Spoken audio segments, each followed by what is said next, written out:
Goddess Talk. How you guys doing today?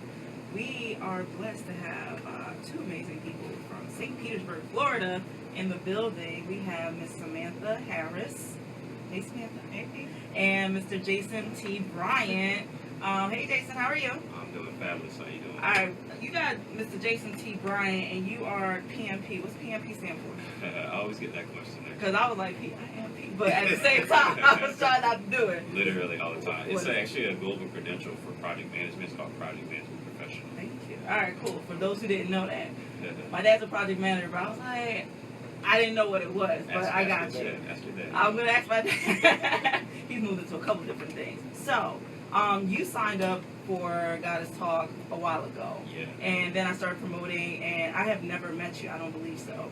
But tell us a little bit about yourself, because the audience needs to know, number one, shout out to St. Pete. I'm not from there, but I'm loving the fact that you guys are coming over the bridge to come see us over here. So tell us a little bit about yourself. No, I appreciate it. Yeah, and I'm trying to remember who was it. I don't know if it was Tasha, somebody. I can't remember now, maybe. Yes. And so I'm not the serial entrepreneur, to be honest with you. We were talking about that earlier. Serial entrepreneurs. Yeah, so I've done a lot. I have a corporate gig as well, too. But primarily the reason why I get invited to stuff like this is because of New Era Thinking, my consultant business. I started in 2012, and we focus on positive events and coaching. The positive events are inspirational workshops, networking events, or community events. And the coaching is for either small business or even kind of just life type stuff. Because I've been through the ringer from like South St. Pete. Yeah, and, I read that in your bio. I was like, so what's the difference between South and North? Tell us a little bit about that. It's a big difference. Okay. Now it's changing now with all the gentrification and everything that's going on right now. Bring that word up. I like to throw that word in there. Yeah, it's real. It's real. And so needless to say, I just found like a way of finding my path, if you may, in the way the world is working, if you may, without getting lost in the sauce. So I've been able to kind of keep true to myself and where I'm from, what I want to stand for, and really kind of speaking for people that can speak. I sit at tables that a lot of people don't get to sit at. Not going to have the opportunity to get there. Exactly. So I kind of, feel like a little Robin Hoodish. I take some information from tables that people don't get to sit at and take it to them and stuff like that. So it's been fun. I have fun with it. I do a lot. I really do a lot of different things, but it's my focus. Okay. So Samantha, tell us a little bit about yourself too. Oh boy. No worries. This is just literally, I'm just going to keep chill. This is my vibe all day. So tell us a little bit about yourself, Samantha. That's what's up. I happen to also live in the south side of St. Petersburg. Born and raised, let's see, like right now, I started First Book Club Publishing.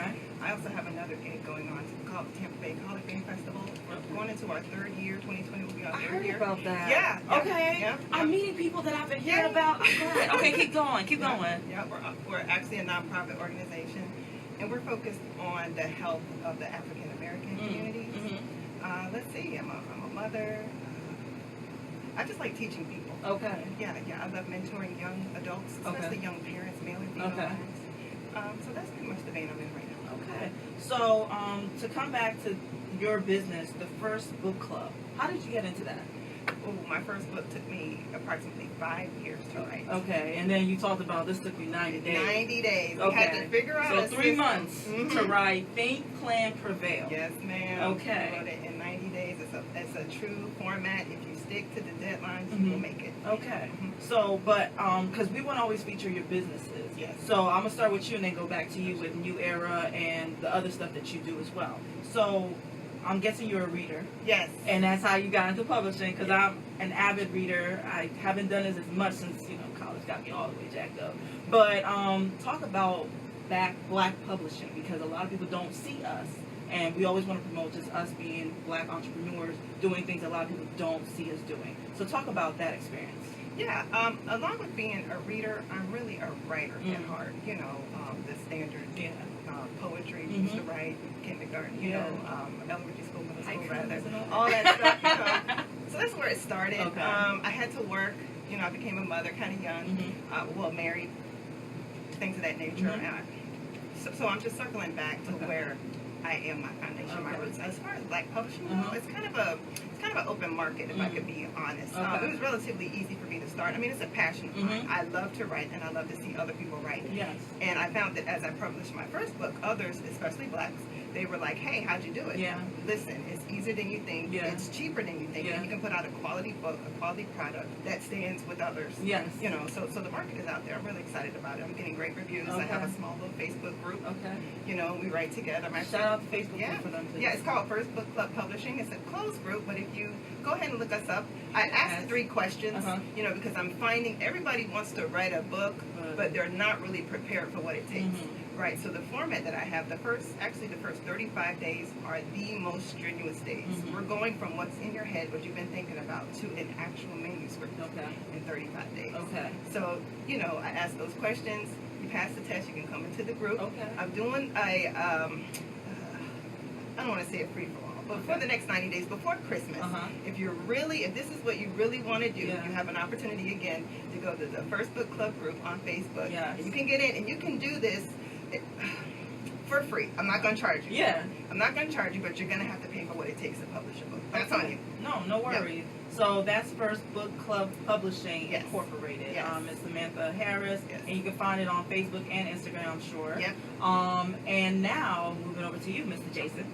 So, with New Era Thinking, by the way, that is Blue Water, Black on Water here in Tampa, Florida as well. So, you know, everything goes black here, okay?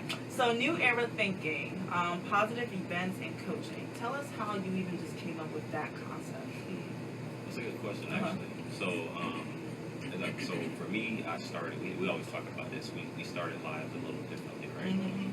I went to Florida Moore HBCU down in Miami. Okay. And I came home earlier. Okay. And during that time, it was during the boom of real estate, St. Pete specifically. Okay.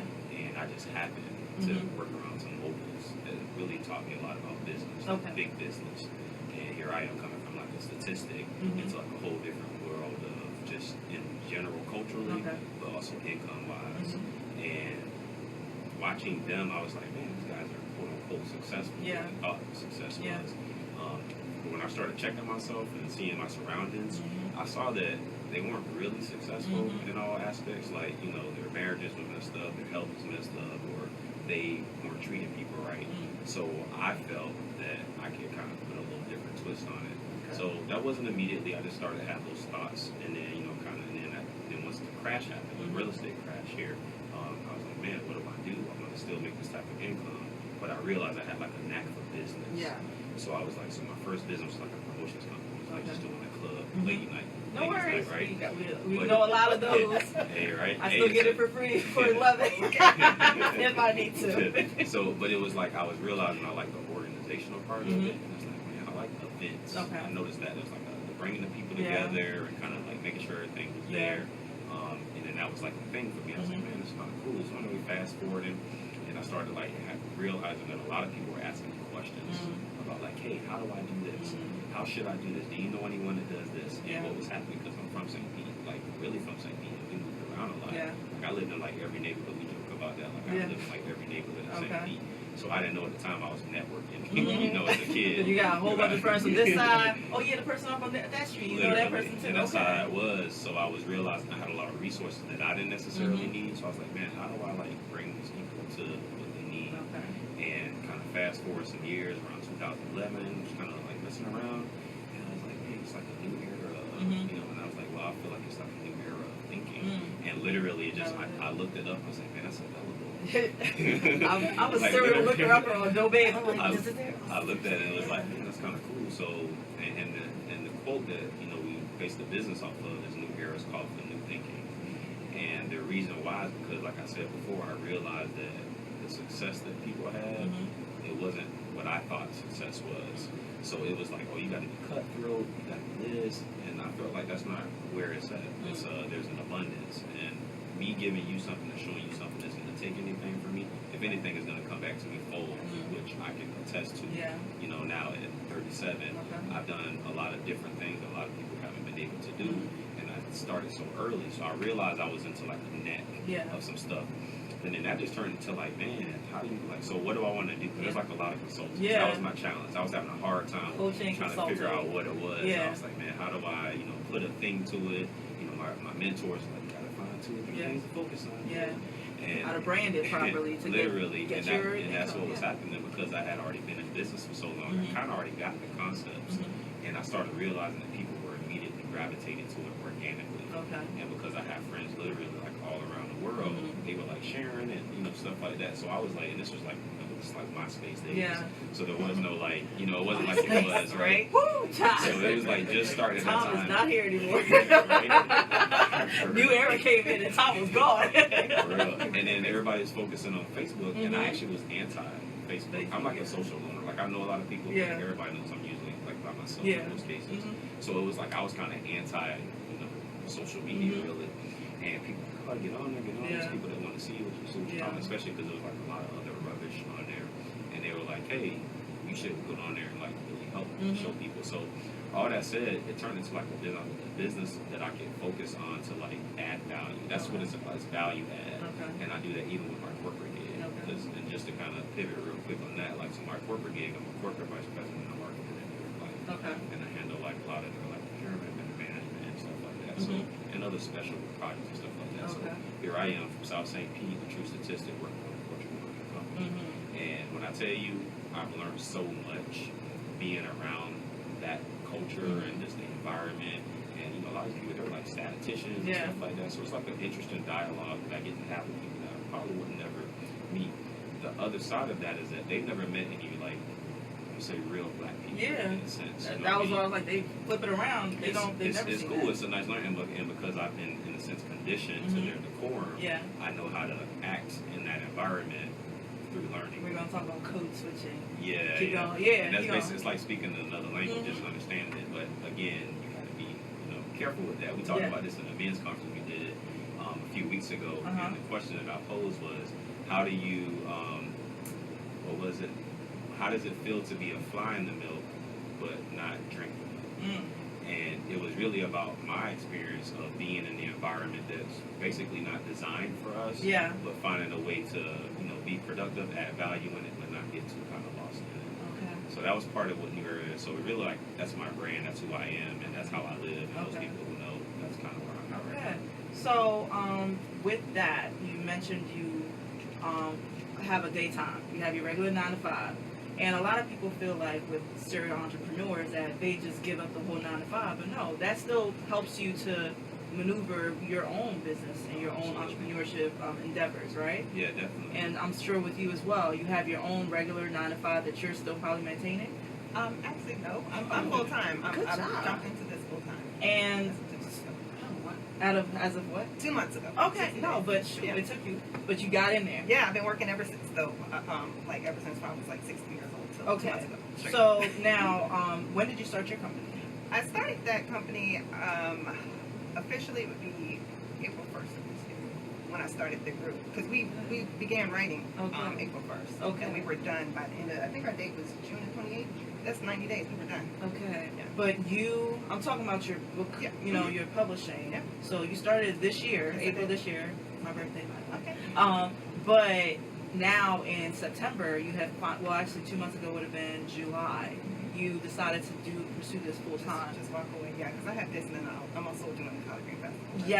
Yes. So, because a lot of people don't see that, they just feel like, okay, we have to maintain, but then some people step out like, no, I have a lot of different things that can still support me. So this is a great balance, okay? And so I would say, just add on one thing. So I would say one thing, I agree that having a corporate gig does help, but you got to find something that adds value to it, right? So it's not just I'm going somewhere and I'm just clocking in. Yeah. Like, I'm you feel executive value in your position. And it's like something that I learn from. I get challenged with it mentally. And so I guess what I'm saying, anybody who's out there like, oh, I got this job.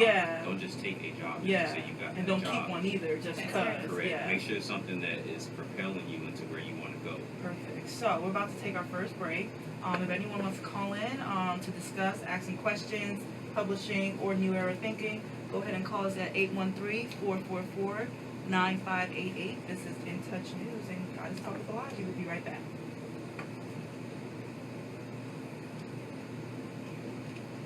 You was just in the conversation with them. You was in there. You forgot. I was like, look. Where's my boy Esteban? He was on 90 days. Oh. Yeah, he was on 90 days. And I may bring him back, but that's my homie. Yeah. Great job, guys. Yeah, I was just telling him this water is good. Yeah. So It actually, tastes like your black owned, yeah. So my company, I have a couple different companies. I'm a serial entrepreneur too. Yeah. So he's working with us now. So I'm basically trying to promote his water and trying to get it everywhere. As far as yeah, it does because it actually tastes good. Yeah. Because you know, look, I don't like Zephyr Hills. That's the water in Florida that I cannot deal with. I don't like the I'm sun. from Jersey. Okay. So we got Poland Spring. I would take the Sani before I take Really? Zephyr Hills. I hate yeah. Aquafina before Zephyr Hills. Zephyr Hills hurt me. We got about a minute. Okay. Yeah. Okay. So the next thing I was taking a note while you were talking about code switching. I want to now get into the crux of your book. So this next segment will be about the book. Tell us some details that you would like to get people, you know, to entice them into getting it, buying it, tell them where they can get it, and then we'll move into more, you know, just more relaxed situations. So it's all about giving y'all a spotlight and talking about your businesses. Our last segment, or last part, because every 15 minutes we do have a break. The last part, you can shout out other businesses, because I do like to make sure you guys promote other black businesses that you feel like people need to know about and work with. So think about that a little bit while we're going through, okay? I worked for the Postal Service for 39 years, and I've been doing publishing for 24 years. So, you know, having a 9 to 5 and being an entrepreneur on the side, It's rough. and disadvantages. Yeah, because Perfect. Here we go.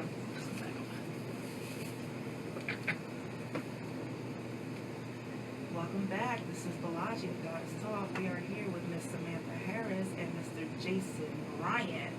How y'all doing today? All right. Y'all good? Great. All right. So I'm really interested. The reason we have multiple reasons why y'all here, but one of the reasons we're here because you two have a book together, and it is called what?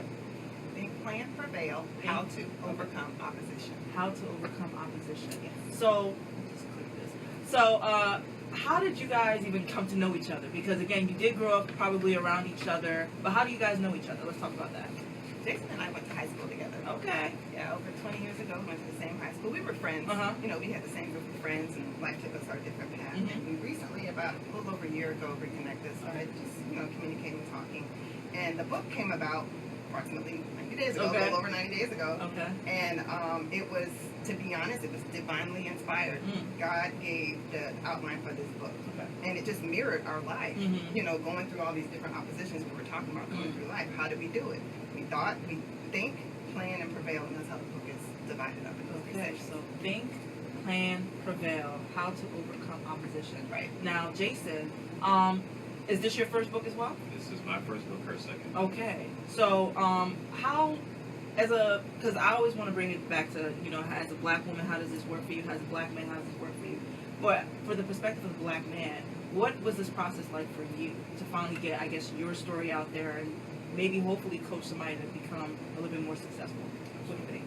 I would say, and I guess it's because of how it spun, right? So some of the stuff that she left out a little bit was, it came from one of our inspirational workshops called Dreamers Paradise that we do. Okay. And what we do is, me and my business partner, Uwe, we basically pull out your goals about what you want to do. And we usually keep them intimate. And within that group of less than 20 people, almost half of the room said that one of the things they want to do was write a book. So that's when Samantha was like, you know what, actually, guys, I can help you with that type of thing. So for me, it was like, I wasn't really thinking about it, even at that time. And then, you know, she had started the book club, and then she literally hit me up, and she was like, hey, I got this idea, and I don't usually like to share book stuff. Look, but say that again. I've been holding this one to my chest. Right, you got to. But she was like, something's telling me to write this book with you. And I said, okay, that's cool. What's the title? She said, Think-Plan-Prevail. I was like, oh, that's what I do. Okay. You know, and you'll see within the book that there's reminiscences of like things that anyone who follows me on social media, they see that's in there. Okay. So one of the main things, you'll always see me with like a band. I actually brought you guys some names. Okay. And they say marathon mindset. Okay. I got this. I got this. And that's part of what it is that I realized, you know, just kind of thinking about the content within the book of, yeah, everybody thinks about stuff, but it's really about what is your plan and how are you going to get through to actually execute that plan. So you'll see that's why the book is broken up. That's why we did it like kind of a stop sign type thing, red for stop and think, because we get on like the thinking, and planning, and then after that is go. And I go from there. So as like as a black author, I would say it was just different. Because to be honest with you, a lot of people, I guess, there are a lot of authors that are African American. Yeah. But I guess it's not as common as I thought it would have been. Let's put it like that.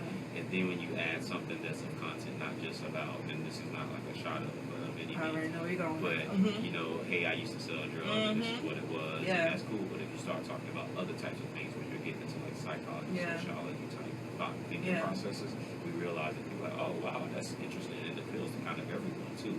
So it's been interesting. It's just so far within our first 60 days of being on the market, and you can just tell that it makes people look at us different. Because we have a couple things going on, like another kind of school board now we're working on, and it just, you can just tell that people like to see it. I would just say it's simple as that. Because this is the first time probably that I haven't brought my books with me, because I usually bring my stack of books. But this puts me, it makes me very happy because it puts you in the, Neely Fuller Jr. I don't know if you ever heard of him, but Dr. Francis Cress Welsing, and all those people, the fact that you decided to just go out there and talk about the psychology, when you mentioned that the psychology and the sociology part, because that's missing, that genre, I'll say, is missing for us as authors. Because we do talk about the drug life or the prostitution life or, the sex novels. We've all entertained it. We've all, back to Zane and back in high school. But, coming and really giving some deep, thought-provoking, probably knowledge to people and taking a look at themselves, you don't see that often. So thank you guys for doing that. So now for you, as a black woman and as a mother and just being an entrepreneur, writing this book, what does this bring for you? For lack of a better word. Okay, so we're already a minority because we're black, but we're a double minority because we're women. So I think a lot of people in general tend to label us as being angry, and we're not. We just have so many extra obstacles that other people just don't, it's not their reality. We're not angry. We just want support. Because it is hard being at the bottom of the barrel. Because that's what it feels like. I'm going to challenge you on that part later. Okay, so let me further that. Bottom of the barrel, in my particular situation, I don't mean to turn away from the book, but I was married, but I had to raise 3 kids on my own with like minimal help. On top of working. On top of staying positive. On top of encouraging them. On top of encouraging myself. It was just so many factors, So writing this book, especially part 1, the thinking part of the book, we focus on your thought process. Just because you don't have it doesn't mean you can't get it. So it's like whatever you think you can do, you will do it. Put it into the universe. I'm telling you, and it's in the book. I'm telling you, it's in our book. So this is all about manifestation. That's right. That's right. That's right. You can produce exactly what you think. You can do it. That's the first part. That's the part. Okay. So think. So tell us a little bit about the think part. Just go a little run through about it. So we just kind of, so it's basically about giving an explanation of the difference between positive thinking and negative thinking, and really just calling it out so that people can see what it is. Because people, and it's funny too, that some of the reviews we've gotten from people, like, oh, I didn't realize I was stuck on sneaking thinking. Like they didn't realize that every time a situation came up, they were looking at the negative outcome versus what it could be. So they were already setting themselves up for failure, essentially. So that's one of the things. So like kind of recognizing it, what types there are, how do you get yourself through, kind of how do you reprogram yourself, and what the root causes are of that type of stuff. Hold that. Make sure you read a section if you can. Okay, please. So one of it, we talk about like the root causes of stinking thinking, and it was like, so what are they? It's jumping to conclusions, overgeneralizing, magnifying the negative, smaller, fragile mental capacity, expecting perfection, emotion-based reasoning. That's a lot of y'all say that. Say that again. Because we do. We're very emotional people. Even though we're supposed to be savages and stuff, everybody got feelings. Look. I like the shade. I love the shade. I got a lot of that. Obsessive, unhealthy thoughts, and the fear of doubt and failure. And for me, like when I see something, I automatically go into solution mode. So that was one of my things. Like when people are like, how do you stay positive? It's just like because I really am looking. I always go by like the ant philosophy that's in here too. And if you if an ant was on this table right now, and you put your finger in front of that ant, it's gonna go up, down, around, or whatever. That's part of that marathon mindset. Like you have to have that type of thinking when you So we basically hit on some of that stuff. And then more importantly, not to give too much of the book away, but we talk about the 4 phases of learning when you reprogram yourself. So the first is unconsciously unconscious. That's when you just don't even know what's going on. Then after that, it's consciously unconscious. You start to become aware. Someone brought it to your attention, read a book, or you attended a workshop, or whatever it is. Sometimes even the lyrics of a song or a poem can get you. And then after that, you start to correct things. You become consciously conscious. You're starting to get your eraser out and start to reprogram yourself and have these different types of thought processes, and you respond and react to certain things. And then after that, you become this new person, and you become consciously unconscious or unconsciously conscious. And it's like you don't know. You just it's like riding a bike. That's that's your new you. And you get to do this as many times as you want. Need to. Yeah. I've evolved. I've been like 3 or 4 people my whole life already. Let me write that in my notes because I'm gonna come back to that part, right? So now, Samantha, go to the second part, which is plan. Yeah, so everyone has a plan, but the problem is a lot of times it's not strategic.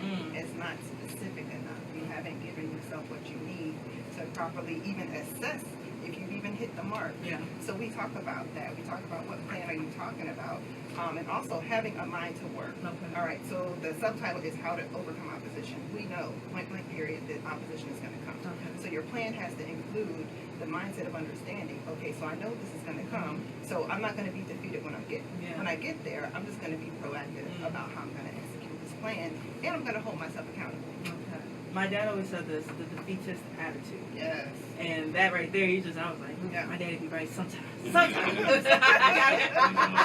Right. You know, right. But keep going. That's basically it. Strategizing and establishing the plan. And then we also, throughout the book, we have different types of worksheets that you could complete.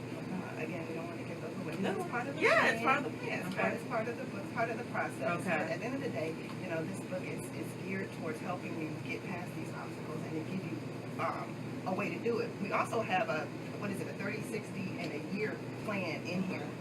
So you can start assessing your goals right away and doing it strategically. Like putting a time frame on it, putting an amount on it, putting person, place, thing on it, like specific things for you to acquire that goal. It almost feels like it's a couple different things. SWOT analysis of yourself, almost, right? But then at the same time, it goes a little further because just looking at the colors, because I do a lot of other spiritual work stuff, I think about the chakras, right? So the think part is the base, the root chakra, right? And you may get into the orange, which is, the sacral, but then you get to the yellow, which is the solar plexus. Where is that plan? Let's put that thing together. And by the time I get to the green, which is the heart, which is actually like your passion, you really just manifest that because you put your heart and soul into stuff to really bring it out to fruition. So that was just something I just saw right there. But what do you feel has been pivotal with this book for other people? What other kind of feedback have you gotten? First of all, it's a quick read. It's about 100 pages. Okay. For real. And then, for real. So that's the first part. Second part is, I can start today. So that's the biggest feedback. Thank you for helping me to assess, first of all, to Jason's point. I didn't even realize, I had no idea that I was essentially holding myself back.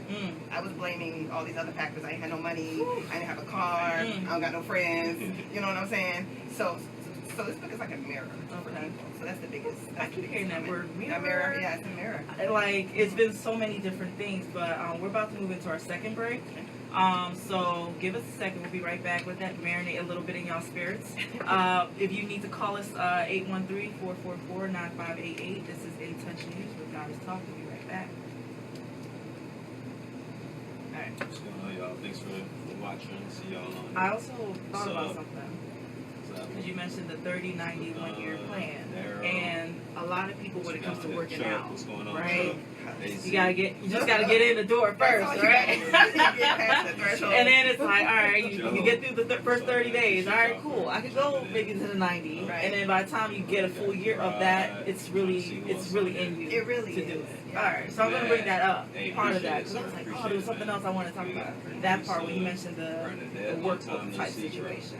Yeah, and also plays into the whole, what does it take, 21 days to create a habit? Yeah. So once you get past that, you're good. You're in there like you're hungry. Long time no see too. It's been a while. Appreciate y'all for tuning in. 21 days. Yeah. Jason, do you know Daryl Roberts. Yeah, he used to work with me a lot. Yeah. Yeah, he retired this year or last year. I can't remember. Yeah. We was keeping in touch for like a lot till he started his own thing. Yeah, you know him personally? Yeah, I know. We go to church together. Tell him like you know, it wasn't too many of us though. Yeah, I know. We So, know each he other. said the young Glamour song. Yeah, we don't travel together and everything.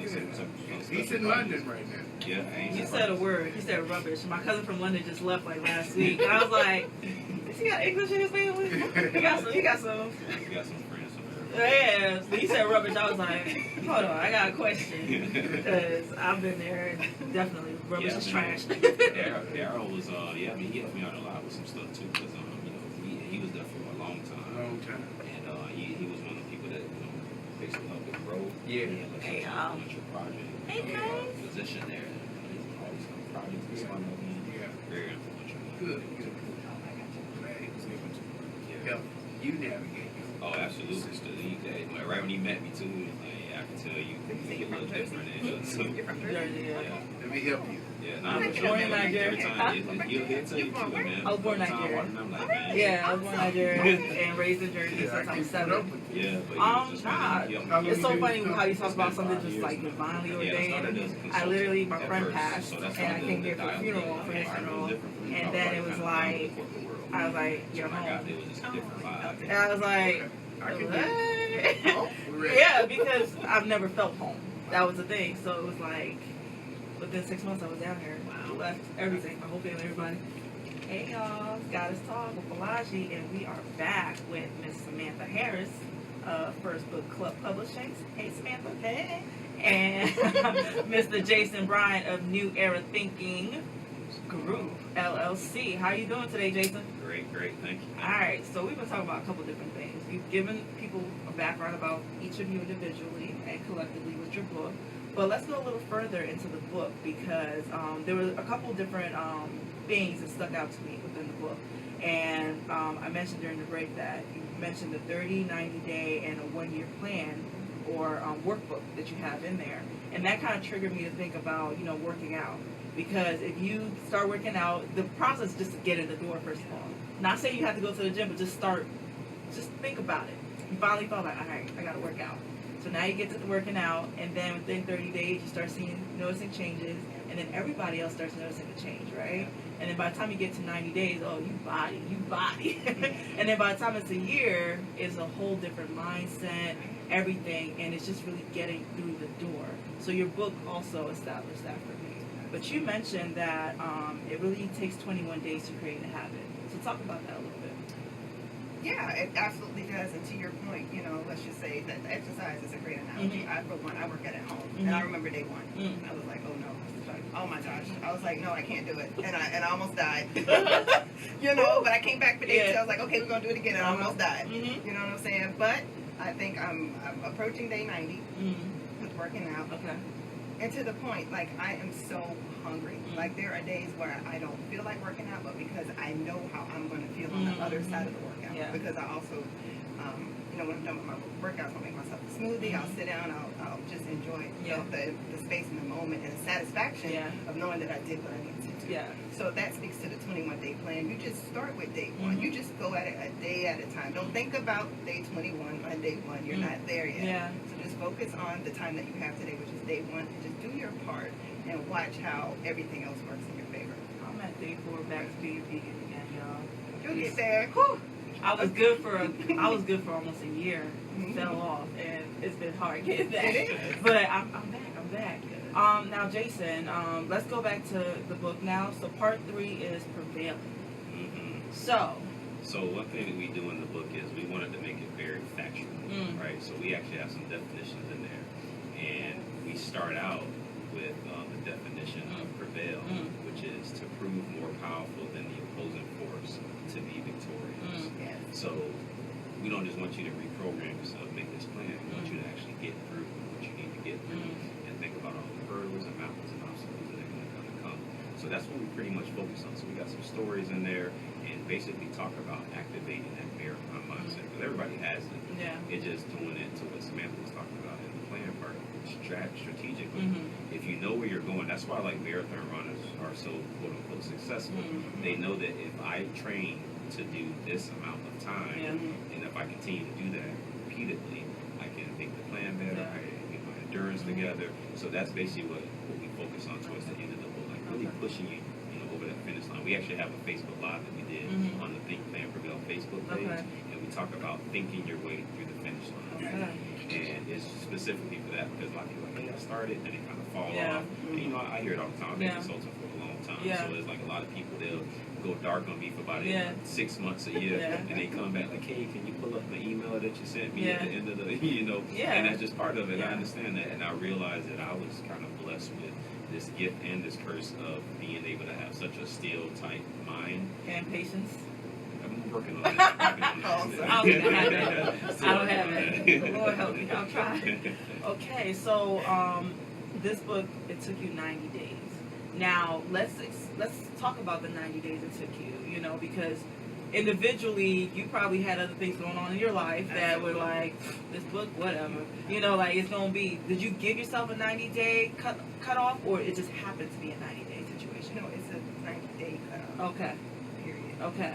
And those who were able to finish, they got a book at the end. Okay. Can I tell you about the first 34 days? Okay. Oh, 34. So the 34 was hard. Not the 30. 34, you're like, because of her plan, that's part of your brain dump, your outline. Okay. And you don't realize how hard it is to constructively put out thoughts so that you can use them later. On purpose. Yeah. It was very like, it's like you got to be in it. You got to really just get it out. And I would say that's like the toughest part. Yeah. After you get that out, it's just formatting it and kind of getting it together and think about it. And especially when you think about what you're about to do, you're putting something out there that's going to last way beyond you. Yeah. So that was our thinking process. And it's like, okay, so when we leave these bodies and these books are still here, what do we want people to be able to pick up and remind them, think about? So just so you know, that was part of the biggest thing. So that gets you through the 90 days. You got a question, Mr. Derek? I do. Yes. The question is, what if you got a 300-page book? Is it still 90 days? Ooh, that's a good question. The answer to that, it would be yes, because on top of it being 90 days, we encourage our writers to write at least 30 minutes to an hour a day. So if you already know you're going to have a longer book, you're probably going to need to write an hour a day.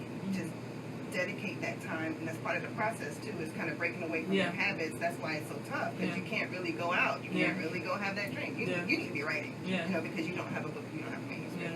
So the way to combat that would be to just write more per day. I'd say every day, but being realistic, I build in time, because we have families, we have things going on. So maybe you can take a day or two off the week, but just keep in mind it's only 35 days.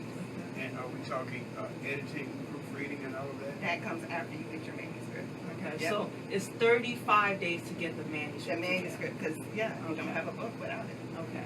I just wonder, have you the process that you came up with, has this been, what's the word, trying to figure out the word, just put your stamp on it so nobody else steals it. Have you done that? Copyrighted, thank you. Trademark and all that stuff. Have you done that? I have not done that, but I've seen it on social media as well. There's people who claim you can do it in 30 days. Yeah. I'm like, how do you do that? Yeah. Okay. But they say it, but you have a whole process. Right. You're talking them through it. You're counseling. I'm counseling them. Yeah. And coaching them through it. Okay. You got another question, Mr. Darryl? All right, cool. So you said something beyond you, writing this, and just what the message is beyond you. Did you have an audience in mind when you wrote this book? Yeah, I know for me, I'll let Sam speak, but I already have a following. I feel like I'm already here to make a mark on the world. So I already have selfless actions that I do on a daily basis to kind of leave a positive mark on the world. And one of my goals for this year, every year you have to have goals. One of them was to leave something in a sense, and it was at first I thought it was just going to be put some of my speeches in and put it on there. So when she came with this, it was a phenomenal thing to do. And I was like, wow, that's cool. But then it's like I can kind of take my thoughts and the stuff that I do culture-wise and put it in a book or something. So it was really for that. So when we talk about audience, it could be someone in high school, any type of college or university, some entrepreneur, or just someone in the professional world who's just thinking about making a career or a transition into retirement. Okay. And what about you? Yeah, this book is for basically everyone, the dreamer, whomever. If you have a goal in mind, you've had trouble reaching it, that's what this book is for. Okay. And you mentioned something just now, Jason. Because every year I do have goals. I literally have a list of goals. and I will write it, and I purposely try to forget them because I've meditated on it, and it's just like action now. So do you feel like that is probably the Think-Plan-Prevail part? Because you could think of something and then you harbor on it and you never move towards the planning part. But a lot of people, I just posted this meme today, and my friend, he hit me up, he's like, I feel personally attacked. I was like, well, but basically he has beautiful, amazing ideas, and I've been like, yo, let's talk about it. Let's get this going, because I'm ready. I got my laptop open, let's go. But a lot of people don't move past that thinking part to the planning, and then they may get stuck in the plan, and I'm a perfectionist and I get stuck there, and it's like the prevail part, the manifestation. Do you feel like that is still an issue a lot of us struggle with? Absolutely. Okay. Yeah. And do you feel this book, what can you give us a tip in the book that can kind of guide us from that one part to the next? Because you talked about being unconsciously conscious and moving to consciously conscious, right? I'm saying it correctly, right? So give us a tip in the book that can kind of move us or guide us through that part. Do it afraid. Do it afraid. Yeah, just do it afraid. And that's a quote in the book? No, it's not in the book. I need but to quote that. do it afraid. Yeah. Fear your heart, but just do it. Just do it. Get it done. I mean, I think for us, we think we have a little bit more time than we really have in this earth. So if we don't do it now, we're really doing a disservice to yourself and to those who are waiting to hear from you. I don't think people realize that, you know, I could say something to him, but he won't receive it from me. Yeah. But if someone walked in with a different oral, different experience, if he says, he's like, oh God, I've been waiting to hear that my whole life. And that's exactly what it's like when we don't do what we were put here to do. That's what it's like. The person just talk waiting. that talk. They're waiting. They want to hear it from you. Do it afraid. Well, let Daryl me got just another say, question. this is the second time in 3 days I know that's right. heard that. It was not quite said like that, but this is the second time. Yeah, So, it's so true. I received it. People Amen. get caught up in the message. Yep. Caught up in the messenger versus the message. Yep. Because I've been talking to a lot of people recently, and I've had such profound conversations. And everybody has said a word that has been coming to me, because I have dreams, I have different things. Wake me up in the middle of the night, I gotta write it down. And you said, he said flow. Flow has been my thing, you know, and you mentioned that earlier. And then, you know, just the whole planning and prevailing, you know, like, you gotta put it out there and think and do it past your fear. That's right. I gotta write that part. I'm gonna quote it, and I'm gonna quote you on my IG and everything. Say it again. Do it afraid. Do it afraid. Because it's natural for us to be like, you know, well, who am I to do this? What makes me an expert? Oh, that's easy. Yeah. There's so many other people who don't know what you know. Don't focus on the ones who have the platform. Focus on the ones who are back there who don't know anything. Yeah. You know, because there are people who are, unbeknownst to you, looking at you. You know, I've heard so many different things, like, you know, the haters. But you might eventually turn a hater into a lover. You know what I'm saying? Out there, actually. There's a lot of lovers. It's just that that's our thing now in our society to talk about that. You're focusing on the negativity or the, you know, other activities. You know, but the ones who really truly do need those messages kind of get lost in the sauce. You know what I'm saying? Because unfortunately, the negative stuff does kind of speak louder than the positive stuff. And we're gonna take our last break while you find that, because this is In Touch News, man. We've got a whole black situation going on over here. Okay, this is Goddess Talk. We'll be right back. Hey, what's going on, Josh? Joe, what's going on, man? Appreciate you, man. Tuning in. Where you at, Ohio? I let it go. You get your message? Yes, Nicole. I am. You got your message? I got my message. I've been getting my message. Frank Harrison, Frankie, what's up? Hey, What's on this out here? Nicole. Good message. Dave, what's going on? Newberg. Hey, what's going on, Dave? Wayne. You need a new camera. Will, what's going on, man? I appreciate y'all for tuning in. Really do. You think it's the software? It keeps pointing to the internet. Is something wrong with the internet? No, you're streaming. I'm streaming, but my stream is probably a lot slower or not as. It doesn't need that much power versus your laptop and everything. Where it says my CPU usage is Your storage? It's low. It's How do you low. storage? I just got through deleting some stuff. The hard drive and everything? Yeah. So You need to get somebody up in here. I do. We're losing. We're losing. No, we're not losing. We're not losing. No, I don't. Let me find my last. So this is going to be our last segment. See, the hour went by real quick. We're going to get off at 57. So we're going to have about 12 minutes to really talk. I'm going to talk about just growing up at St. Pete. Just the different, because you mentioned you have a couple different events and conferences that you've done. I'm sure you've done some mentoring work and stuff like that. So I would like you guys to highlight those things because a lot of people, they grow up and they forget what y'all did. Hey y'all, we are back on Goddess Talk with Balaji and our special guest, Miss Samantha Harris. Hello. And Mr. Jason Bryant. And this incredible book, Think-Plan-Prevail. Trying to find the rest of the book. How to Overcome Opposition. I got the first one.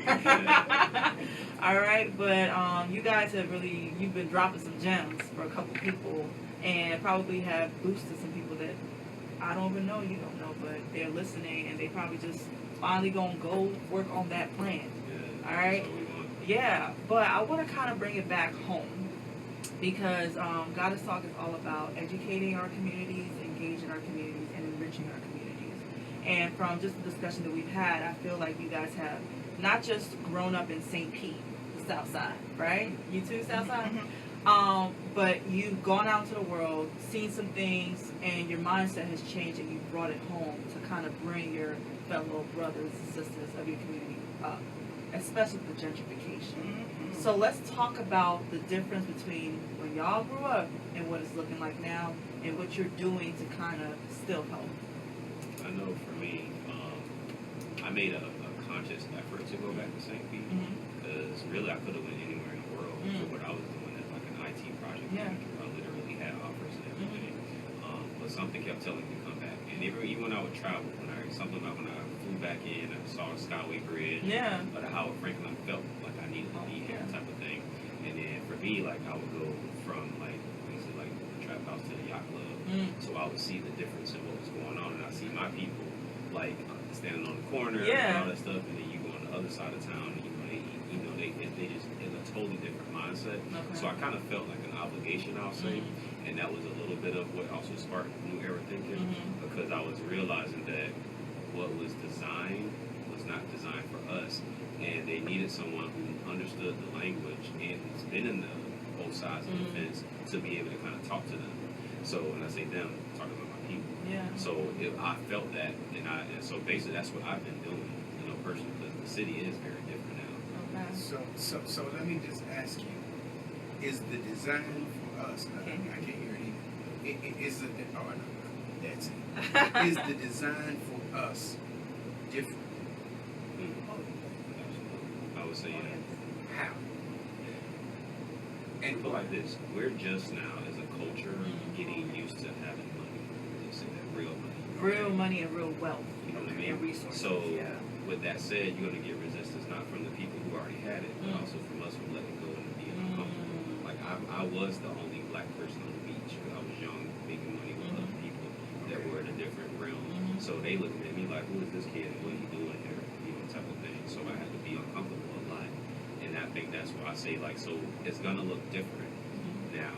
Now I love when I go out and I go to places where I used to be the only spot, and I see like, it just feels good. With the head now. Yeah, just to kind of like, oh, that's good. We getting more comfortable with it now. There is some learning that we need to learn about kind of how to act. You know what I mean? I say that there's certain things that we got to learn, but you only do that once you get used to it.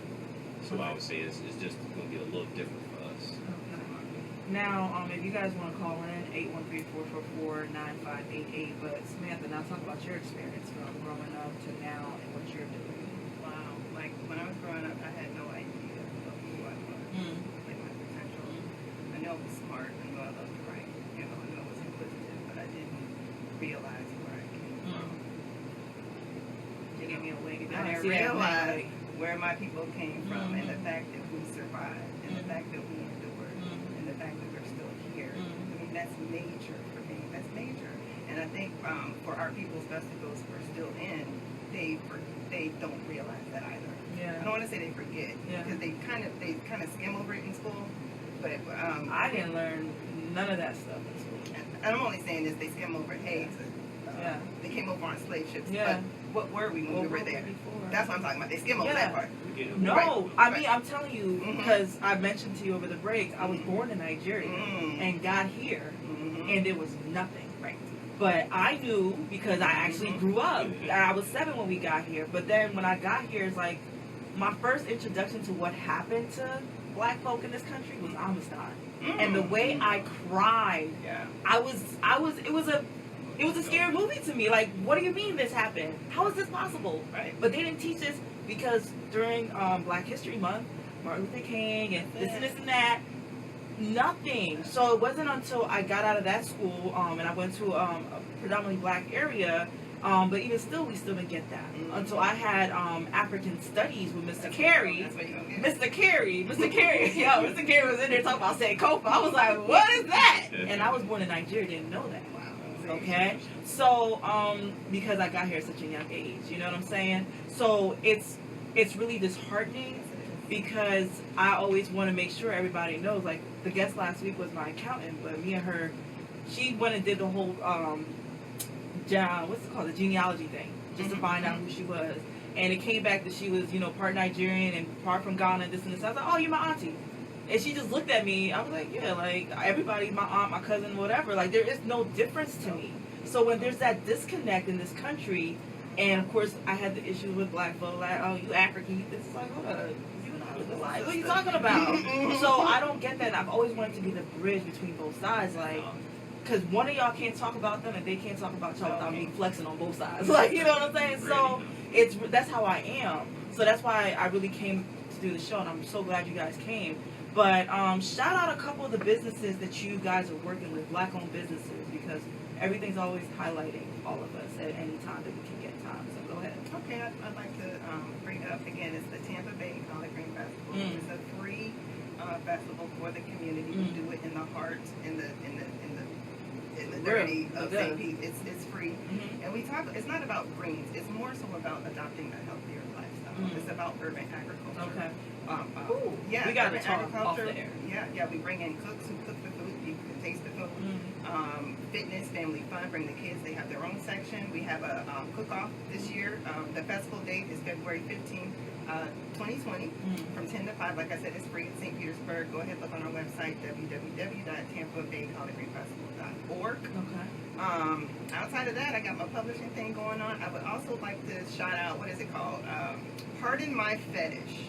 She's a black, she's actually she's my cousin by marriage, but she has a black accessory line, and it's not paparazzi. Okay. And nothing against it. Please say that again. It's Nothing not against paparazzi because, again, she created her own. She did. And that's doing her thing. Hey, can't knock it. All right, Jennifer. Go ahead, Jason.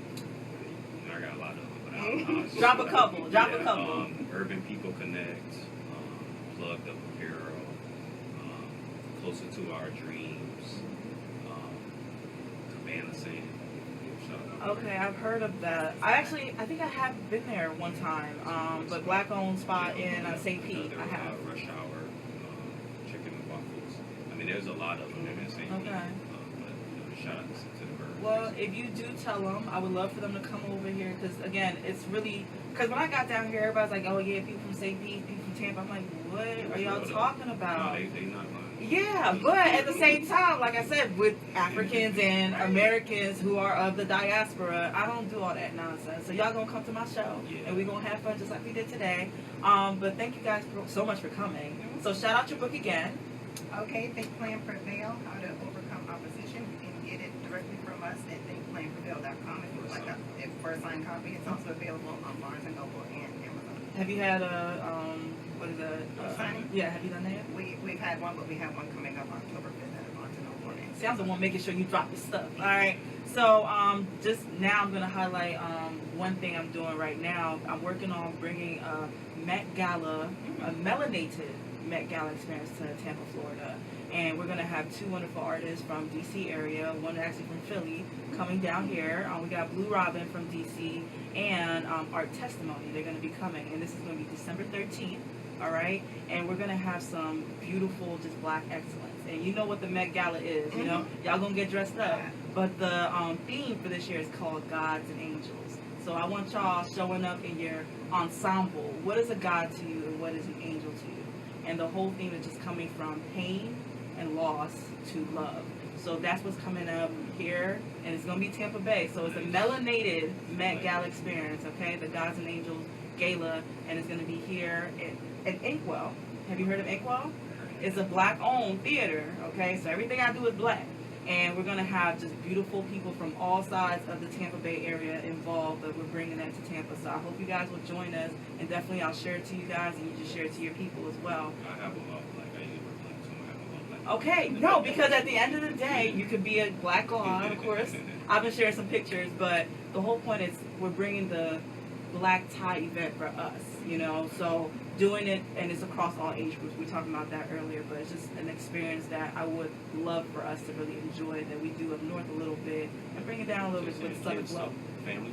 Yeah, if you would like to. Right now we've wanted it to be more adulty because of the fact that, hey, we don't usually have certain things like that just for us, okay? So now it's going to be alcohol there and other things there. But we are asking that if you do know of an art program or organization, proceeds are going to go to that. So if you have a children's art program or anything like that, please let us know, because proceeds will be going to different programs. Yeah, so if you see it, please friend me so you can actually put it on there. But I'll reach out to them and we'll go from there.